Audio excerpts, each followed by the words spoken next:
developed my character in so many ways that I cannot even count them in. Okay, Omar, you've touched a little bit about the foundation of the conference, and we know that at the beginning you have to, of course, go through the process of getting the acceptance of the university itself. Then what were the next steps? I mean, how did this idea develop into a reality? Actually, the thing that gave ASMUN a good reputation to the doctors and to give us our support was maybe that we had like an association with the UN Information Center Cairo office, and it was represented and directed by Mr. Maher Nasser, who had a visit with the Faculty of Law Dean, and this is what gave us some of the trust that the university could offer us. The second problem, like, we had the approval to go on with such activity.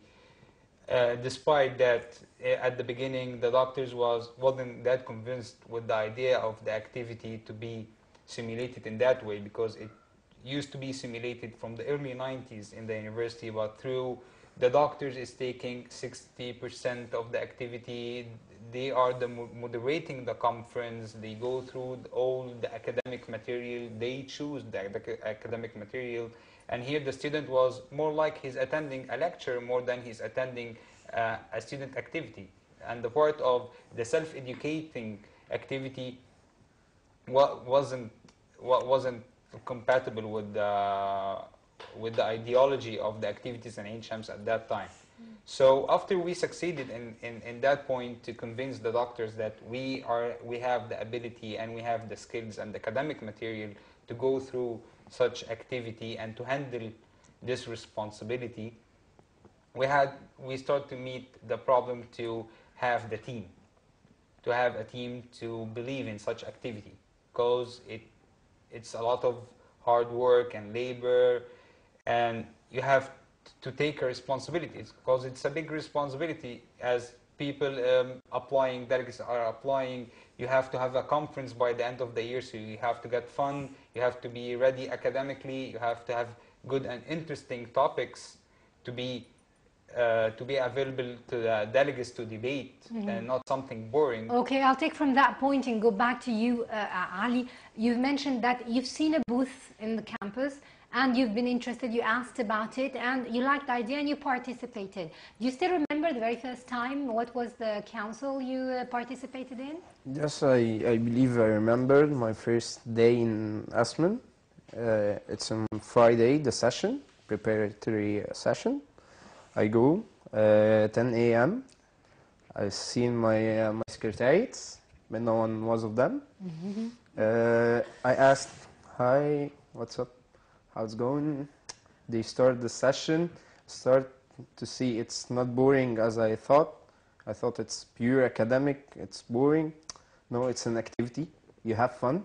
How is that? I mean, explain to us. I mean, you've all talked about how fun it was. It was not very pure academic, like Minna also mentioned. But tell us, what's that spirit that you're talking about? Give us in concrete examples. As the session is divided into many parts. How long does it take, first of all? 4 hours on 1 hour break. So actually 3 hours. It's like 30-minute presentation, then a game. It's not a game for only fun. It's giving you experience, a skill, as presentation skill, through a game. So you think you're playing and having fun, but you actually learned a skill in this game. This is how they made this spirit. They Great. give you a game, a lot of fun. You laugh. You think you're having fun, but actually you're given a big and a huge academic material through this session. Okay, Minna, tell us about the preparations to actually be ready to meet your, peers, other students, and you are actually in a position of teaching them something. It must be great responsibility, but how do you prepare yourself to be in such a position? Well, AMUN is a learning experience, both on my side and on the side of the delegates. On my side, I learned how to work with the team, how to make the best out of the team I have. So we sit together for a year. We prepare this whole thing before the pre-delegates phase. It lasts for how long? 2 months before the delegates are actually involved. So we spend time building good relationships with the team, which would necessarily bring out the best in your delegates. Indeed. So actually you spend 2 entire months Together. preparing before you actually encounter this lecturing process. Because you have to select a topic and you have to select how the sessions will go and how the academics are tackled in a very simple way. Because politics, most of the people think that politics is hard.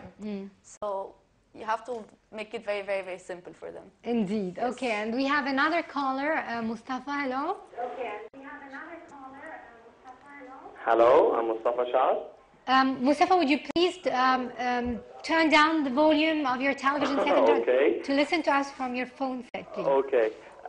First of all, hi, I'm Mustafa Shah. I'm the Director of Security Council, ASMUN 2010. First of all, I'd like to say hi to all your guests. Actually, all my friends, Ali, Minna, Nina, and Omar. What I like to say is that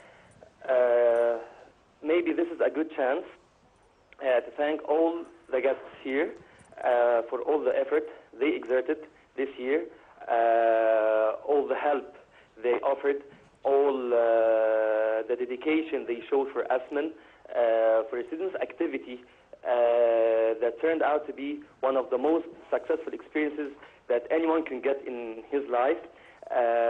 This experience can enrich anyone's skills.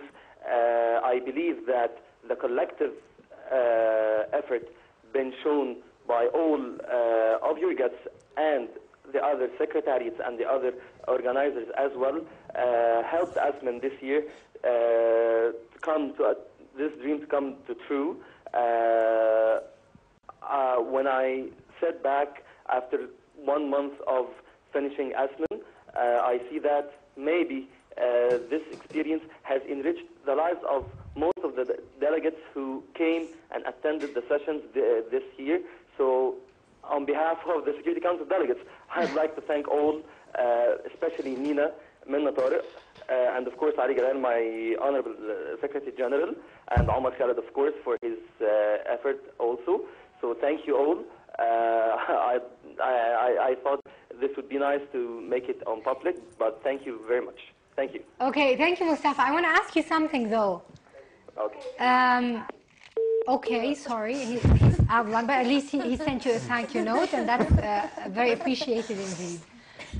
Because we were talking about the preparations underway with the secretariats and how they actually get prepared for this very important mission and responsibility as well. But I guess you guys have all been part of this high board, so to speak, right? Manna, you've been... Not really. I've been only in the academic committee as a delegate and as a secretary. So yes, that's what I meant. I mean, as a secretariat, Manna Tara told us about how they had to prepare for 2 entire months prior to the real start of contact with the delegates. I wanted to know, do you go through specific training maybe? Do you read a certain guide on how to deal with people, how to manage groups, how to teach a piece of information to others?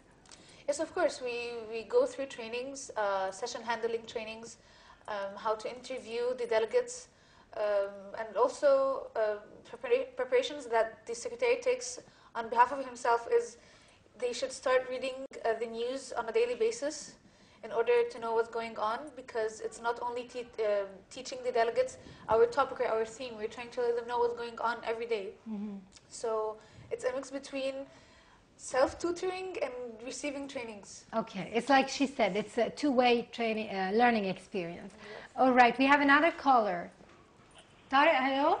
Hi, this is Tariq Al-Shabini. I was a delegate in the Human Rights Council at ASMUN 09, and I also participated in ASMUN 010 as in the DA third committee. And I would just like to say that for me, ASMUN wasn't an academic experience at all. It was pretty much a social experience. I met most of my friends, my recent friends, in ASMUN, and I study engineering, so I have nothing to do